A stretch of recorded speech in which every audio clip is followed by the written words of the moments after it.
palabra del Señor a él y le dijo: mira, está el rey Jeroboam quemando incienso.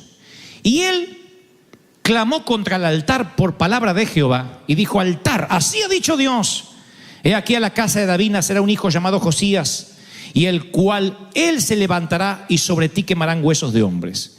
En aquel mismo día dio una señal diciendo: esta es la señal de que Jehová habló, y aquí que el altar se quebrará y la ceniza que sobre él está se derramará. Cuando el rey Jeroboam oyó esta palabra del varón de Dios, este caballero, insisto, que no sabemos cómo se llama, dice que había clamado, extendiendo su mano sobre el altar, dijo: prenderlo o mándenlo a la cárcel. Mas la mano que había extendido contra este profeta sin nombre se le secó. El rey dijo: prenderle, porque el profeta vino a profetizar en contra de lo que él estaba haciendo. Y señales de Dios iban apoyando a este profeta. Le dijo: tú estás quemando altar en el incienso, no eres digno de hacerlo. El rey se ofende, le dijo: prenderlo. Y cuando da la orden a sus guardias, la mano se le seca. Yo presumo que se le llena de lepra. La lepra empieza a salir desde dentro hacia afuera. Y como en una película de la momia, si la habrán visto, o de ciencia ficción, literalmente su mano se transforma en algo huesudo, lleno de hedor, pútrido, en ese mismo instante. Así que el altar se rompió, el rey no pudo enderezar más la mano, conforme el varón había dicho. Entonces el rey ahora no ordena que lo lleven preso al profeta, a este profeta sin identidad, sino que dice: te pido que ruegues ante la presencia de tu Dios para que yo restaure mi mano vuelva a ser la de antes. Y el varón tuvo misericordia, oró a Jehová y la mano del rey se le restauró, ahí en el momento, como si fuera un efecto de Hollywood. Y el rey dijo al varón de Dios: ven conmigo a casa, quiero darte un presente, quiero darte un regalo, no sé, tal vez un reloj de oro, o nombrarte ciudadano ilustre, o darte las llaves de la ciudad. Déjame honrarte, no andan profetas de Dios dando vuelta por aquí, así que permíteme que te haga mínimamente una cena. Y el varón le dice al rey, este varón que no tiene nombre, insisto, por eso se titula este mensaje el profeta anónimo, le dice al rey: aunque me dieras la mitad de tu reino, de tu casa, yo no iría contigo, rey, ni comería pan, ni bebería agua en este lugar. No porque sea un maleducado, no porque me falte gentileza, sino porque Dios me dijo: ve a hacer lo que tienes que hacer, no comas pan, no bebas agua, ni regreses por el mismo camino en que vas. Así que tengo que regresar por otro camino incluso. La historia no termina ahí. En esa misma ciudad había otro profeta, un viejo profeta. Dice la Biblia así: un viejo profeta, o un profeta viejo, que da lo mismo. El cual vino su hijo y le dice: papá, llegó un varón de Dios al palacio. El profeta dice: bueno, acá el varón de Dios soy yo. Sí, pues este es otro, no sé ni de dónde vino, y le habló palabras al rey. Y no sabes lo que ocurrió. Le dio una palabra en contra del rey. ¿Y qué hizo el rey? ¿Lo metió preso? No. Cuando dijo: métanlo preso, se le secó la mano. Y le tuvo que rogar al profeta que se la restaurara, si no quedaba con la mano tullida para siempre.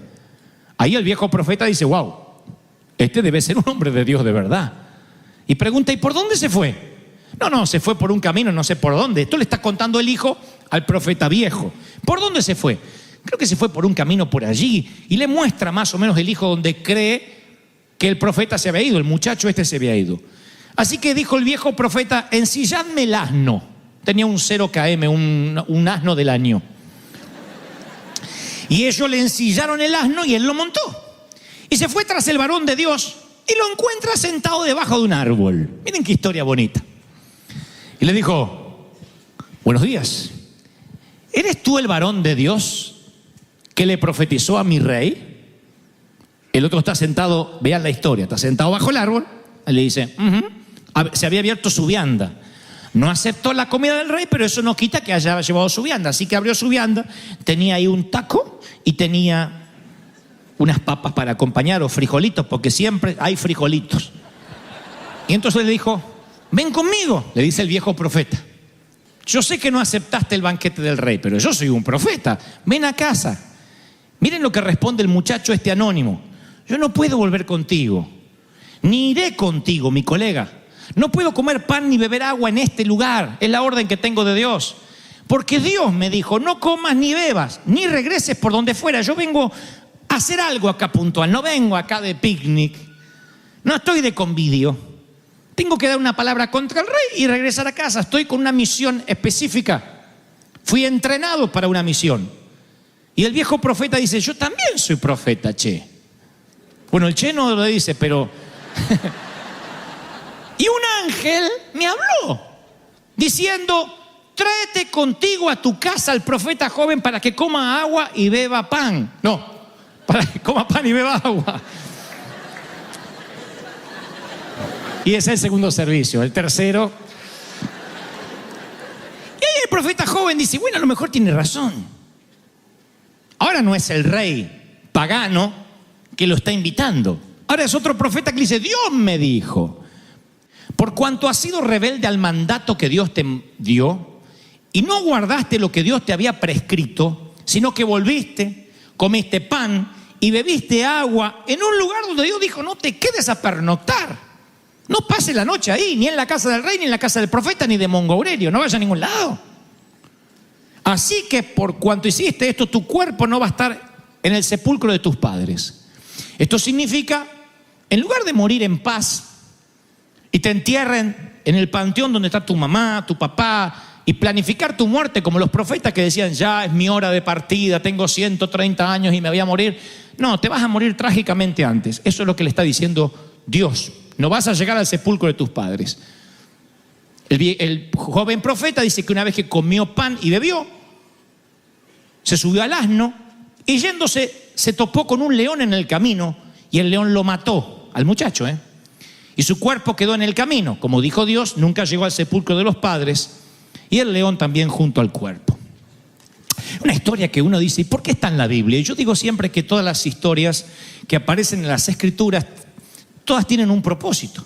Y si esta historia está, es porque tiene un montón de enseñanzas. Y el Espíritu Santo me decía ayer por la tarde, quiero que le hables a mi pueblo y le digas lo que puede suceder cuando uno se mueve de aquello que puntualmente Dios te llamó a hacer en la vida.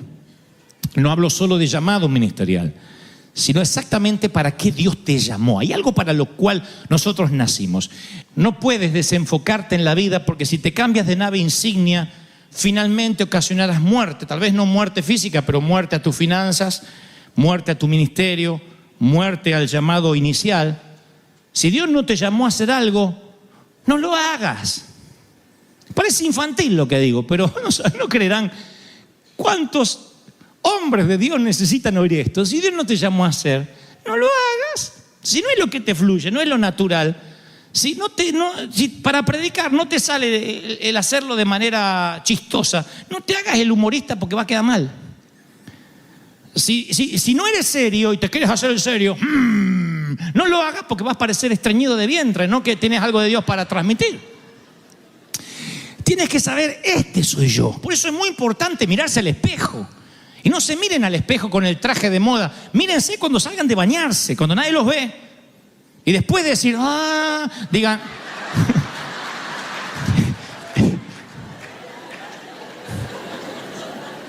este soy yo. Aunque algunas cosas por la gravedad estén más bajas. Esa y ese eres tú. Eso somos. Cuando uno dice, este soy yo, a partir de ahí uno puede enfocarse en la vida. Yo me lo pregunto de tanto en tanto, ¿para qué nací? ¿Cuál es mi propósito? ¿En qué soy bueno? ¿Para qué viví tantas cosas? ¿Para qué sufrí tanto bullying de chico? ¿Por qué nací con tantas falencias? ¿Por qué no podía hablar? ¿Por qué era tan tímido? ¿Por qué tuve el padre que tuve y la madre que tuve? ¿Por qué? ¿Qué quería Dios formar en mí? Si no tiro toda esa tarea que el Señor hizo, esa tarea quirúrgica, todo ese engranaje de relojería por el cual Dios te trajo, te hizo pasar la frontera, estuviste un tiempo ilegal, casi te agarra la migra cuando corriste para este lado, casi te agarra el otro, y esto y lo otro. ¿Para qué crees que viviste todo eso? Para forjarte, para que hoy estés parado en un lugar y diga, aquel joven que fui es el adulto que hoy es, para bendecir a otros, para transmitir, para inspirar, para cambiar. Si no, es gente abúlica, gente que no sabe dónde va, ¿Cuál es el problema de no saber dónde vas? Que nunca sabe cuándo llegaste. ¿Cuál es el segundo problema? Que cualquier camino te queda bien. Entonces hay gente que viene a la iglesia y la invitan a otra iglesia. Y bueno, ¿querés ser parte del ministerio? Dale. Y toca. ¿Querés cambiar el ministerio? Uy, sí, allá está más lindo. Uno dice, ¿cómo dice que no está enfocado el tipo? ¿Cómo dice que hay gente que no sepa qué quiere en la vida? ¿Qué es lo que sopla la vela de su pasión? ¿Qué es lo que más le gusta hacer? Porque cuando uno descubre en qué está enfocado, uno se pone una norma alta interior de calidad. Todos los líderes siempre tenemos una norma muy alta de calidad interna. O sea, poseemos un mecanismo interno de control de calidad que nadie de afuera nos puede exigir más de lo que nosotros nos exigimos. La excelencia mueve el corazón de Dios. No hay peor cosa que ver a alguien con espíritu sindicalista, con espíritu síndico, con espíritu de que ¿qué es lo menos que puedo hacer y lo máximo que me puedo llevar? ¿Qué es lo menos que puedo hacer y todavía seguir perteneciendo al club? Uno lo percibe, uno lo huele. Y el Señor habla en contra de eso. Dice, tienes que hacer la milla extra, hacer más de lo que tu jefe te pide. Y si un soldado romano te obliga a cargarle una milla, sorpréndelo. ¿Cómo? Diciéndole a tu abuela, no me puedes obligar porque yo soy un hijo de Dios. O cargando con él 2. Carga 2 millas. Cuando uno se enfoca y trabaja, ¿qué hace? Le corre las vallas, le corre las marcas o le sube la valla a los mediocres, a los profetas viejos. Tu excelencia siempre va a exponer al mediocre y te va a odiar. Siempre. Y va a hablar mal de ti.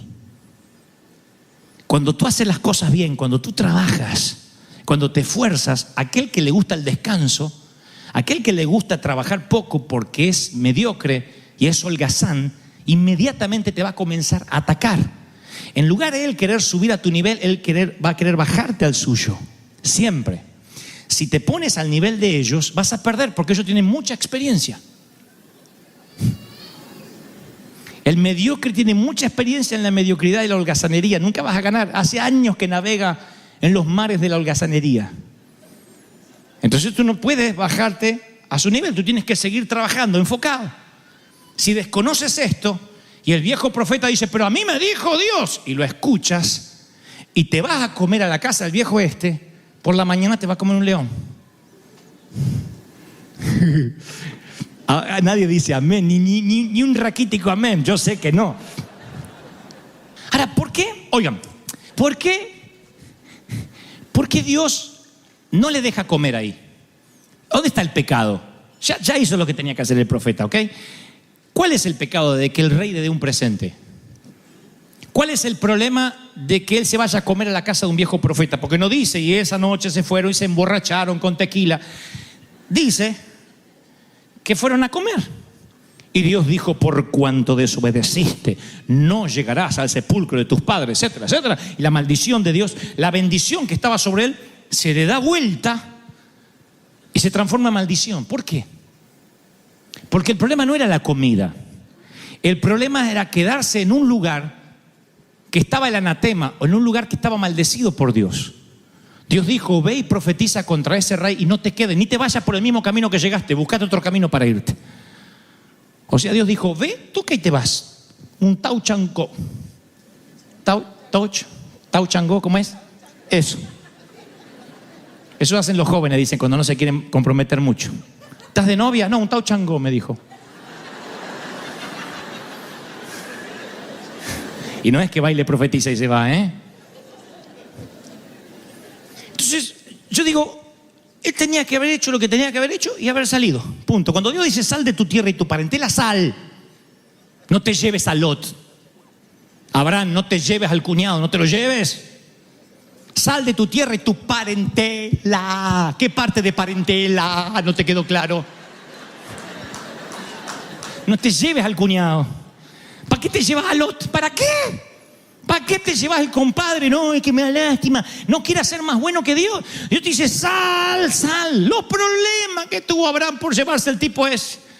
¿Por qué te llevas a Lot? No te lleve, cuando Dios dice sal, despégate de la gente tóxica. Ay, es que hay que amar a la gente. Sí, por eso Cristo murió por ellos. Si lo aceptan se van al cielo, pero son tóxicos si se quedan cerca tuyo. Hay gente que te toxifica la atmósfera, que te rodea y te tira para abajo, te drena, te vampiriza. Entonces, si te vampiriza y te está vampirizando así todos los días, Dios dice, aléjate.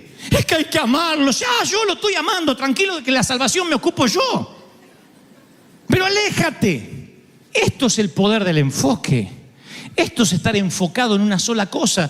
Si uno se desenfoca, uno no sabe para dónde va. Yo les conté a ustedes que estas banquetas son las que se utilizan para domar los leones. ¿Por qué no usan una silla de 2 patas o un palo o un bastón? Siempre es una banqueta de estas. Y esto no es arbitrario, o sea, no es que a veces lo usan, a veces no. No, esto lo usan porque el león, al ver 4 patas, no sabe a cuál pata atacar. Entonces hace así el león. Algunos hacen así en la vida. Hermano, ¿te vas a casar? Sí. ¿Y vas a servir a Dios? Un día de esto. ¿Y dónde vas a vivir? No sé. Tiene una banqueta delante y no puede ver nada. Entonces el león se paraliza, el domador hace así, y esto produce la división, la visión fragmentada. Si hubiera un solo palo, él ataca el palo y atrás del palo está el domador. Pero al haber 4 patas, se desenfoca, se fragmenta su visión, por consecuencia no puede atacar. Y cuando uno no tiene un enfoque y una visión, se paraliza. Y miren, uno puede estar paralizado a los 20. Yo entiendo que haya muchachos acá que digan, yo estoy paralizado, porque no sé si ser ingeniero, químico, astrónomo, agrónomo, no sé. Pero cuando uno ve paralizado gente de 30, de 40, 50, papito,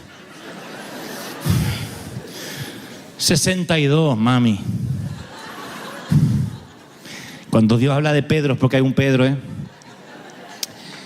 Cuando uno ve señoras paralizadas que no saben lo que quieren en la vida, que un día están bien, un día te hacen mala cara, señores que uno no sabe cómo piensan porque están desenfocados en la vida, uno se preocupa porque van a escuchar a cualquier profeta que le dice, Dios me dijo. Es lo que le pasó a este muchacho. En un momento dice que le mintió. Yo soy profeta como tú y un ángel me habló y se fue. Tienes que tener cuidado cuando te dicen Dios me dijo y violan la letra pequeña del contrato que firmaste con Dios. ¿Saben cuándo las letras pequeñas cobran notoriedad en un contrato? ¿Sabían cuándo las letras pequeñas, esas que nadie lee, cobran notoriedad? ¿Vieron que para entrar a algunas páginas te dice acepta, acepta? ¿Y quién lee? ¿Quién lee lo que hay que aceptar? Acepto, hasta que te dejen navegar. Acepto que le van a arrancar todos los dientes de abajo el 2 de octubre. En un año viene uno con una pinza y dice, venga a buscar los dientes que usted aceptó.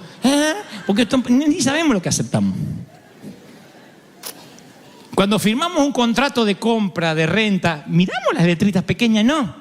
¿Por qué? Porque decimos, las letras pequeñas van a cobrar importancia si no cumples.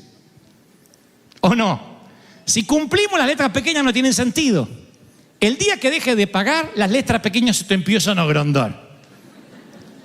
Dice, Señor, tiene que abandonar la casa en 24 horas. No pueden. Yo tengo derechos. Me fue mal en la vida. No es que soy un delincuente. No puedo pagar. Lea lo que dice acá abajo, la letra pequeña. Vas, busca la lupa y dice, si a las 12 horas del último vencimiento no paga, tiene otras 12 horas para abandonar el lugar o lo sacará SWAT con gases lacrimógenos. Cuando el profeta recibe el mensaje de Dios, le dice, ve y dile al rey. La letra pequeña dice, y no comas ni te quedes a pernoctar en ninguna parte, te comes la vianda debajo del árbol, aunque te invite un profeta, aunque te invite Julio Iglesias, aunque te invite quien te invite. No, ¿sabes? Esa es la letra pequeña. No es que Dios tomó una represalia que el muchacho no se imaginó. Estaba en la letra pequeña.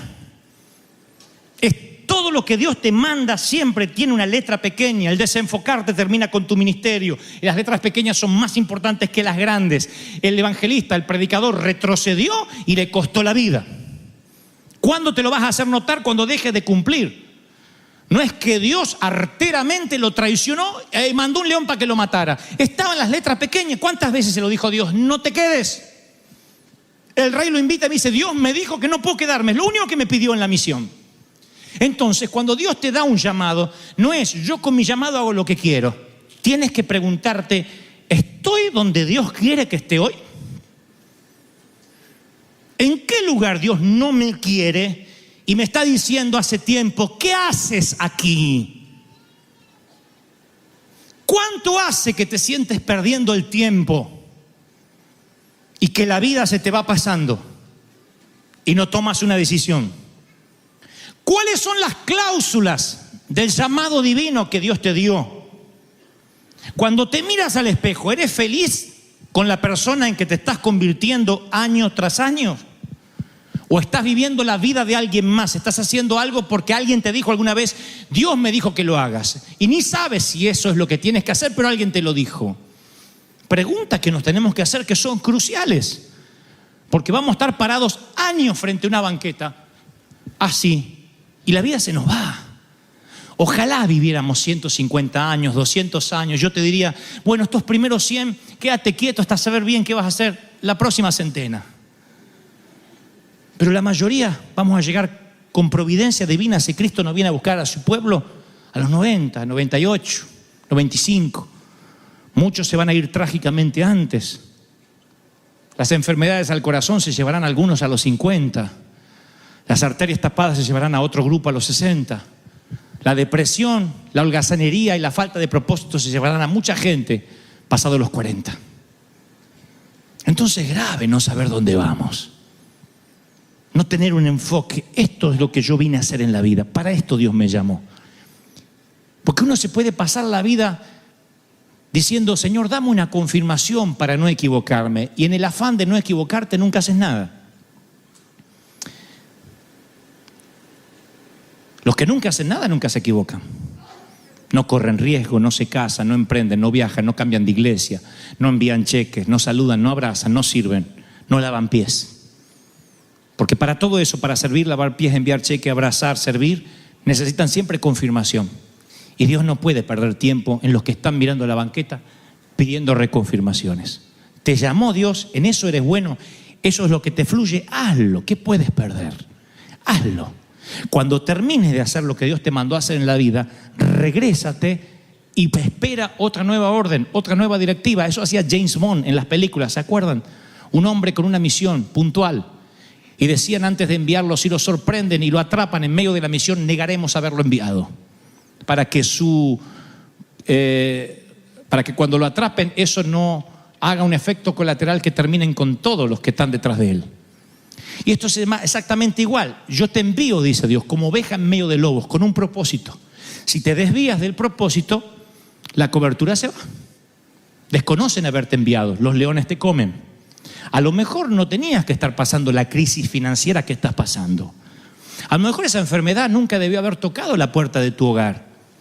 A lo mejor esa estadía en el hospital nunca debió haber estado en tu vida. ¿No será que te desviaste, te desenfocaste y por eso te comió el león de la enfermedad, el león de la crisis financiera? ¿No será que te moviste de la protección divina? Te mandó Dios a cambiarte de iglesia. Te mandó Dios a ofenderte. Pero no sabes lo que me hicieron. ¿Te mandó Dios a que te ofendas? ¿O debiste haber perdonado y seguir enfocado en lo que te llamaron a hacer? Cumple órdenes. Eso es la vida de los que servimos a Dios. Obedecer. Ese es nuestro deber. Si querer ser felices. Había una canción que decía, debes obedecer. Y lo cantábamos siempre en la escuela dominical. Obedecer. ¿Cómo era? Ese es nuestro deber. ¿No te acordás? Porque, claro, yo era chiquito.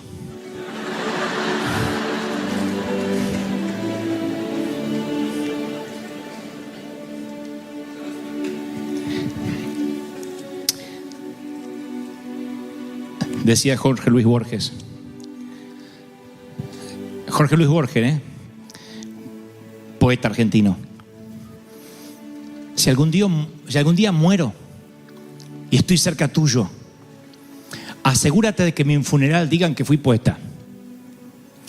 Asegúrate de averiguar algo sobre mí y di unas últimas palabras que tengan algo de prosa y de canción.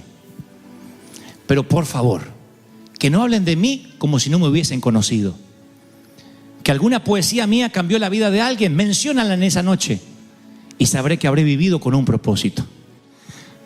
Steve Jobs, el creador de Pixar, decía: cuando por las mañanas me levanto a rasurarme y me pregunto si lo que estoy haciendo es realmente aquello para lo cual nací y no tengo una rápida respuesta, significa que debo hacer un cambio pronto.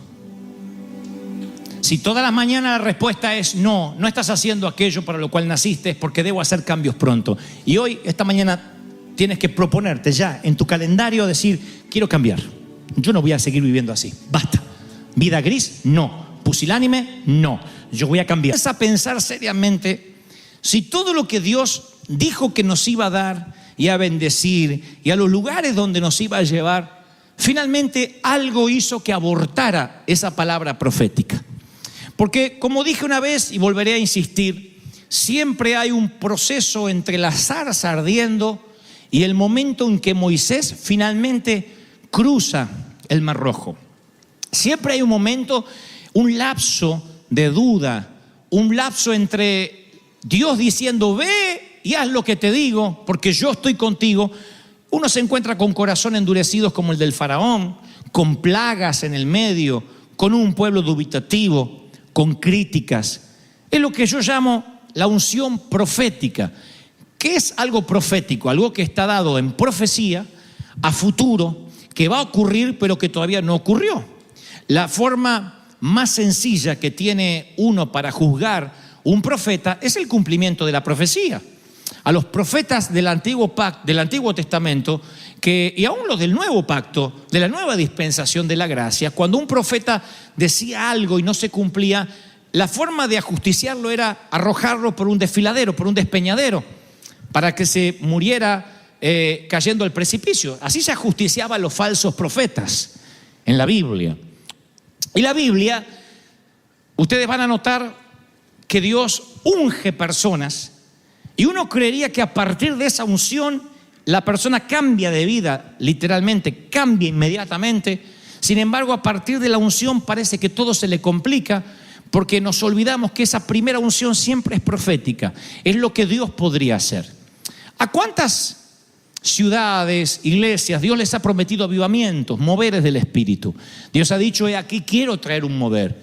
Y luego ese avivamiento o ese mover se aborta a causa de un pecado, a causa en el liderazgo, a causa de malversación de fondos, de no claridad en la visión, personas que se atribuyeron la gloria que le correspondía a Dios. Y entonces algo que proféticamente Dios iba a hacer, de pronto se detiene. Eso no tiene que ver con una profecía que no se cumple, sino con una unción profética que no termina en llegar a su propósito, como pasó con Saúl, que aún siendo ungido termina en el suicidio.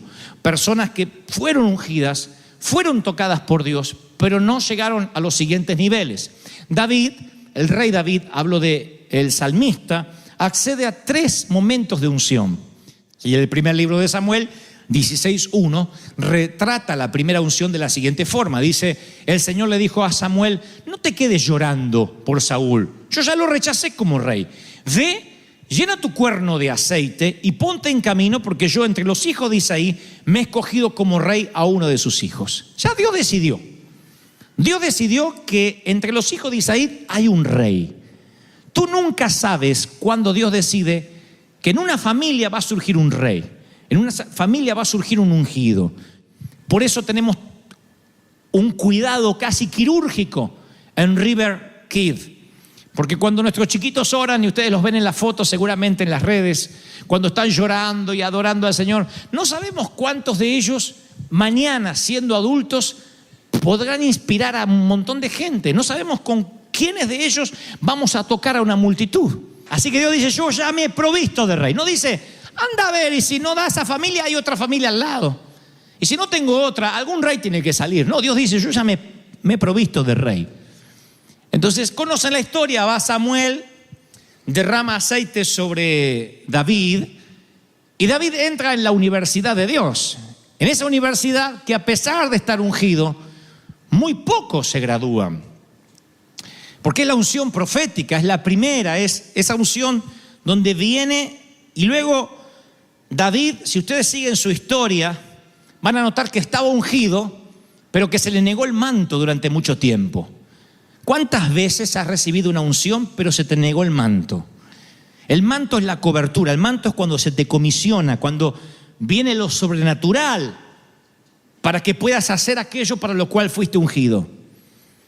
Nosotros fuimos ungidos pastores, pero hasta que no vino el manto, quizás no teníamos un amor, una paciencia, una forma de comunicar, de liderar antes, hasta que ese manto que dura con el llamado. Cuando el llamado termina, ese manto es retirado.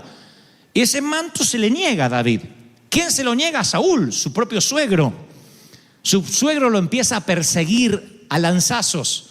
Su suegro, que también fue ungido en su tiempo, pero que ahora Dios lo desechó, que entre la unción profética y la segunda unción se quedó en el camino. Ahora se aplica el principio de que está lleno de Dios o lleno de demonios. Y Saúl está endemoniado hasta los huesos. Está atormentado, por lo menos atormentado. Hay espíritus que vienen sobre él. Y entonces Saúl dice: David, toca para mí, toca para mí. Se empezaba a tocar para Saúl y Saúl se calmaba, los espíritus malos se iban y Saúl se calmaba y decía bueno, y volvía la presencia de Dios. De alguna forma le quitaba eso que lo estaba drenando, ¿no? Ese estrés. Pero inmediatamente Saúl se llenaba de celos, porque decía: ¿y por qué este está ungido? ¿Y por qué la música de este me hace bien? Así que Saúl en su locura agarraba lanzazos y le tenía que esquivar las lanzas de Saúl. Yo hubiese dicho: momentito, yo fui ungido por el mismo profeta que te ungió a ti. Pero David, callado. Cuando ve que es insostenible la relación, que él sale y no tiene este principio espiritual, no divide el reino. No se va hablando endemoniado, loco, suegro. Encima del suegro tenía doble motivo para hablar mal. No se va hablando mal del suegro, no divide el reino, se va solo. Siendo un ungido, decide callarse, no divide, no habla mal, no murmura. Hasta su corazón es revelado cuando dice: yo no voy a tocar al ungido de Jehová. Más tarde en un episodio cuando tiene a su mano para matar a Saúl. David respeta la unción y por eso logra pasar de la unción profética a la siguiente unción, que es la unción sacerdotal. Pero la primera, él luego contaría la experiencia cuando se va a enfrentar al gigante Goliat. Y Saúl le dice: mira, tú no estás preparado para batallar con un hombre así. David dice: yo cuido las ovejas y cuando viene un oso o viene un león, yo les quito de sus fauces a la oveja, me peleo con el oso. Era un hombre de batalla en el campo. O sea que cuando viene la primera unción, cuando Dios te dice: te voy a usar, vas a seguir luchando con los osos de la carne y con los leones de la tentación. No se van porque estás ungido. Al contrario, crecen esos osos y leones. Porque algunos dicen: yo estoy más tentado que nunca, yo estoy más luchando con la carne que nunca antes. Y creen que es porque la unción se les fue. No, es al contrario. Cuando los lanzazos vienen sobre ti, cuando los leones se levantan, cuando los osos quieren quitarte lo que Dios te dio para cuidar, significa que el enemigo olfatea que hay una unción en ti y quiere abortar tu crecimiento, quiere que no llegues a lo que Dios quiere que llegues, que es donde Él te quiere llevar, que es el proceso divino. Entonces David contaría después: yo lucho con osos y con leones. ¿Y quién de aquí no ha luchado con osos? ¿Quién no se ha trenzado con la carne más de una vez? Llámese carácter, pornografía, sexo ilícito, pensamientos impuros, ganas de matar a la suegra. ¿Quién no ha tenido un pensamiento así? ¿Quién no ha luchado con un león de la tentación que lo rodea todo el tiempo?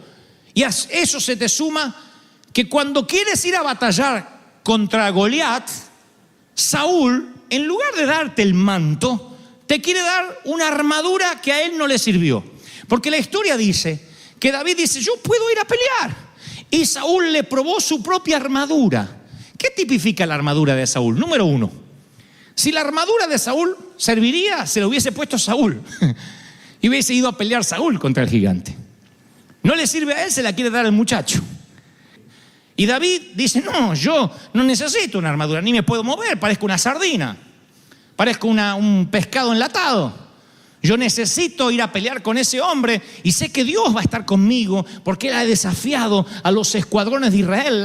El desafío no es a mí, el desafío se lo hizo Dios, se metió con alguien más grande que yo. Esa era la mente de un ungido. ¿Me explico, sí o no?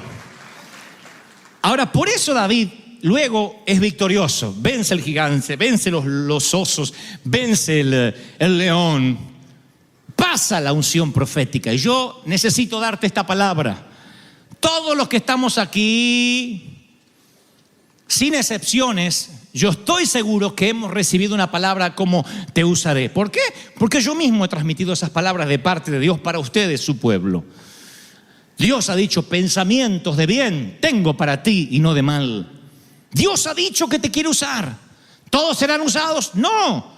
Dependerás de qué haces con esa primera unción, con esa unción profética. Ahora David cuida, lucha con la tentación, lucha con la carne, lucha con una generación celosa.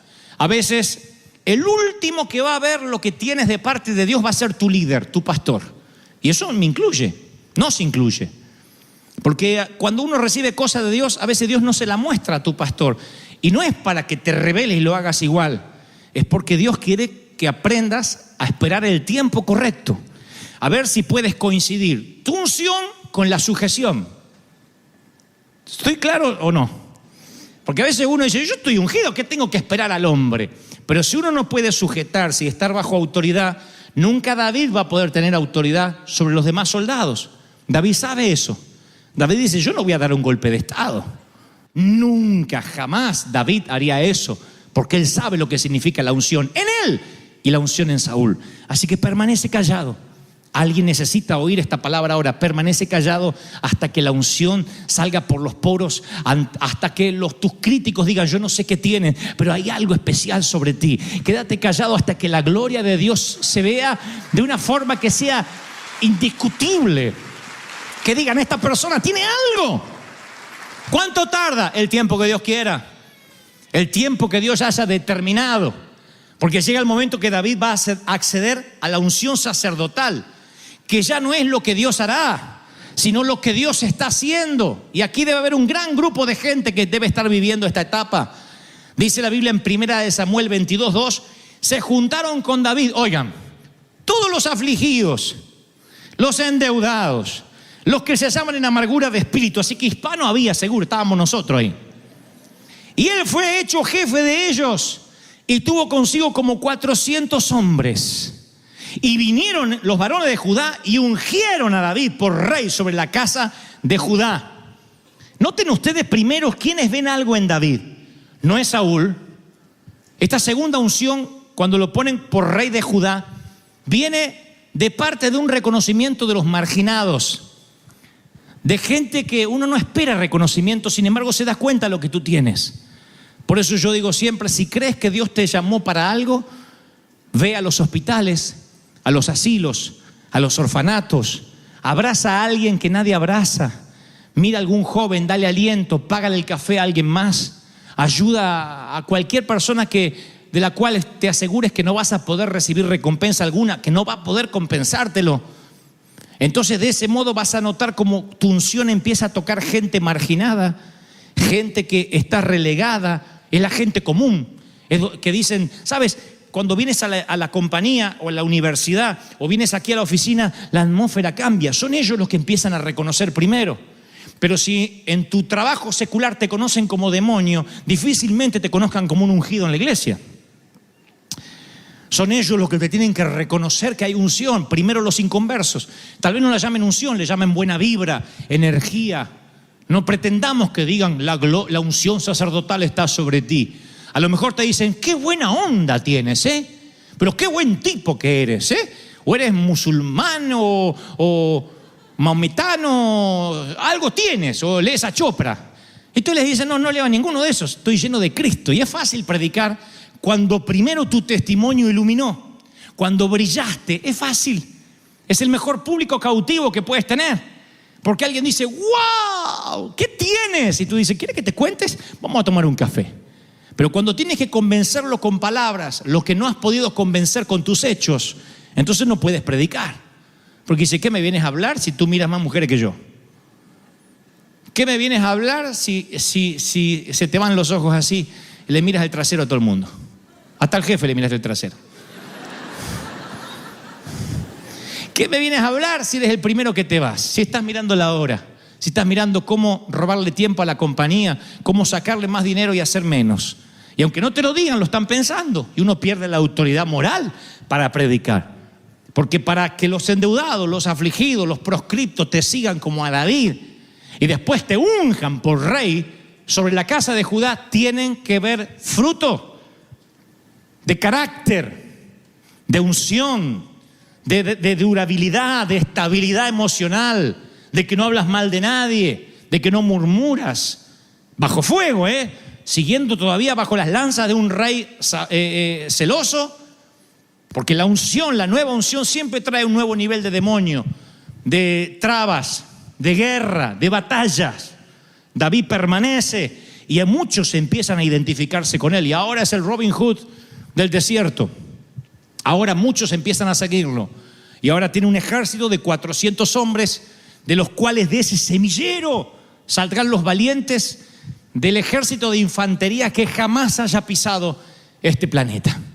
Soldados increíbles, le leí las crónicas hace unos domingos atrás, que defienden territorios, que matan gigantes, que se pelean con leones. De allí saldrá el plantel, la selección de hombres más increíbles que jamás tuvo el universo en términos militares. De esos endeudados, afligidos, menesterosos.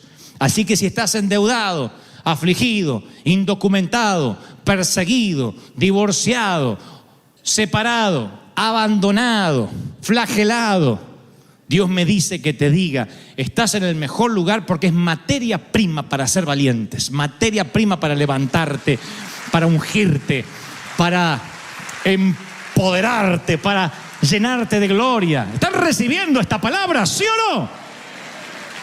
Muéstreme en un grupo de gente endeudada, menesterosa y afligida que tenga una visión, y te mostraré valientes que marquen la historia para siempre y que entran en la galería de los héroes de la fe. Por eso creo que David está en el lugar correcto, allí en la cueva de Adulam, con estos muchachos, y allí recibe la unción por rey sobre Judá. Pero no va a terminar ahí. Dios había dicho a través de Samuel que sería rey de Israel. Y entonces llega el momento de esa tercera unción, la unción de multitudes. Porque todas las tribus de Israel tienen que elegirlo como rey. No alcanza que solo los marginados reconozcan lo que hay en ti. Hay un momento que las multitudes tienen que reconocer que hay una unción sobre ti. Es una unción de multitudes. Para los negocios, para las finanzas, para los talentos, para el ministerio, hay una unción de multitudes. Y esa unción de multitudes viene cuando ya no son un grupito pequeño, sino todo mundo reconoce lo que hay en este caso en David. Dice en segundo libro de Samuel 5:1, vinieron todas las tribus de Israel a David en Hebrón y le dijeron, David, miren qué declaración, henos aquí, somos carne tuya y hueso tuyo somos. Somos parte de tu cuerpo. ¿Saben lo que es esto? Identificación con lo que Dios te da. La gente se identifica, no te ve como alguien lejano, tan ungido que no se te pueden acercar. Dice, somos carne tuya y huesos tuyos. Eso se va a mantener en el ministerio de David hasta su vejez. Porque David va a seguir peleando las batallas como rey. Y en un momento esos mismos muchachos que envejecen con él le dice, David, no salgas más a la guerra, deja pelear a nosotros. Porque si te matan, apaga las lámparas de Israel. Quédate, danos estrategia, te necesitamos más pensando que matando gigantes. Ya mataste todos los gigantes que debías matar, batiste todos los récords, no batas más récords. Quédate ahí y nos dices cómo batallar. Tú también eres sacerdote, David, ponte el efod de lino y nos dices qué Dios quiere. No salgas, no arriesgues la vida. Miren qué identificación. Un buen jefe es aquel cuyos empleados dicen, yo no me puedo ir temprano porque está el jefe acá. Para eso tiene que haber una identificación con tu empleador. Si tu empleador abusa de tu tiempo, nunca te da las gracias, nunca te pides por favor, no ves la hora que sean las 4, las 5 de la tarde para mandarte mudar. ¿Es verdad o no es verdad? No, son todas horas extra acá. ¿Es verdad o no es verdad? Cuando tú ves a alguien lejano, no dices hueso tuyo y carne tuya, porque eso es una declaración que somos un mismo cuerpo. Están diciendo, David, si tú te dueles, nos dolemos. Tus victorias son tus victorias, tus derrotas son nuestras derrotas. Si tú sufres, sufrimos. Si tú estás alegre, estamos alegres. ¡Qué declaración! Es una identificación con la unción. Y esto no es para los pastores. Yo siempre digo que si mis hijos en mi casa quieren imitar a Justin Bieber en vez del papá, yo tengo un gran problema de liderazgo en casa. Si tus hijos llenan de póster tu casa y quieren imitar a una persona en particular y no te tratan de imitar, mamá, papá, si tus hijos van a pasar una etapa en que van a querer diferenciarse, pero tiene que haber una admiración por papá o mamá si es que hay una unción correcta en tu vida. La unción siempre produce identificación, siempre. A los líderes no debería costarles ser líderes. Aquel que tiene que ordenar en vez de casi sugerir es porque todavía no es líder, no logra identificación. Tiene alguien que está sujeto porque se lo pusieron. Y cuando te ponen a alguien y dice, tienes que obedecerle, tú lo haces por obligación. Pero qué maravilloso es cuando dices, sí, es un placer seguir los lineamientos de este hombre o de esta mujer. Es maravilloso hacer cosas por amor que por obligación. Pero para eso tiene que haber una unción de identificación. Somos carne de tu carne, somos hueso de tu hueso. ¿Me están siguiendo? Luego le dicen, esto es maravilloso. Y le dice, además David, en la misma declaración, le dice, somos carne de tu carne, hueso de tu hueso. Le dice, además David, aún antes de hoy, cuando Saúl era nuestro rey, tú eras el que nos sacabas a la guerra y nos volvías a traer. Segundo, el reconocimiento del fruto del trabajo. Vi qué maravilloso que el pueblo diga, mira, tú no tenías por qué hacerlo, pero sin embargo, tú siempre estabas ahí para atenderme. Lleven esto a cualquier orden de la vida. Es maravilloso cuando alguien que no le corresponde hacer algo, te bendice. Porque el pueblo reconoce el fruto de tu trabajo. Eso significa de que estás en el tercer nivel de unción, la unción de multitudes. Cuando la gente dice, eras tú el que nos sacabas a la guerra. Teníamos un rey, pero el rey andaba sacándose fotos en el velero. Tú eras el que nos sacabas a la guerra y nos volvías a traer. No nos dejabas ahí en la guerra. Eras tú. Así que ¿cómo no te vamos a reconocer como rey? Estas palabras no se las olvidó nunca David. Tú eres el que nos sacas a la guerra y nos vuelves a traer. Se identifican. Tú eres carne de nuestra carne, hueso de nuestros huesos. Reconoce el fruto. Eso es lo que pasa con David, porque 12 tribus no pueden estar enamoradas de David. Hay algunos que por ahí les cae mal. Otros dicen, ¿y este quién se pensó que es? Nunca va a superar a Saúl. Otros dirán, ¿y este porque se casó con la nuera, con la hija de Saúl, se piensa que nos va a manejar? Pero todos dicen, pero reconocemos que Jehová te ha puesto por príncipe sobre Israel. ¿Qué causa el reconocimiento del llamado de Dios? ¿Qué causa? Respaldo. La gente dice, vamos a respaldar a David. La gente te respalda. ¿Qué segunda cosa produce? Compromiso. Moral, espiritual y financiero. Cuando alguien respalda una unción, hay un respaldo financiero, económico. ¿Qué necesitas? Hay una honra. Tú honras a quien amas, a quien reconoces que Dios tocó. Honra. Yo he honrado porque la honra es la que cosecha honra. Cuando tú honras a Dios, Dios te empieza a honrar. Es el principio de la honra. La que recibe David es un compromiso. Estamos contigo. Dios te ha puesto. Y por eso después todos traían los tesoros y decían, David, aquí tenemos los despojos, lo que tenemos. Yo apoyo, yo sé que la unción está, que la gloria está. Y ungieron a David por rey sobre Israel. Lo ungieron. Ungieron a David. Eso me gusta, porque se nos escapa ese detalle. Ungieron a David por rey sobre Israel. Porque esta unción ahora no viene de Dios, como la primera. Esta unción viene del pueblo. La unción de las multitudes siempre viene del pueblo. Si el pueblo no unge el púlpito no tiene unción para con el pueblo. ¿Sabían eso? Y el pueblo ungió a David por rey sobre Israel. El reconocimiento de la multitud vino mucho después de la unción de Dios, de aquel cuerno de aceite ordenado por Dios a través de Samuel. Hay un momento que la gente empieza a reconocer. Esto no es en términos solo ministeriales, esto es en los negocios, en el arte. Alguien que canta quiere que todo el mundo compre sus discos. Alguien que tiene un restaurante quiere que todo el mundo, todos los clientes vayan. Esa es la unción del pueblo. Hay restaurantes que abren y desde que abren no entra un alma aunque tienen la mejor comida, los mejores precios, porque el pueblo no lo unge. No me pregunté por qué, no sé. Hay cantantes con una voz y nunca grabaron un disco, nunca ganaron nada, se quedaron en la ducha cantando. El pueblo nunca los ungió. Y hay otros tipos que desafinan y graban disco y venden y la gente los unge. Hay actores. No hay pésimos actores en Hollywood. ¿Ustedes vieron a John Travolta en las primeras películas? Yo soy Shakespeare.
star.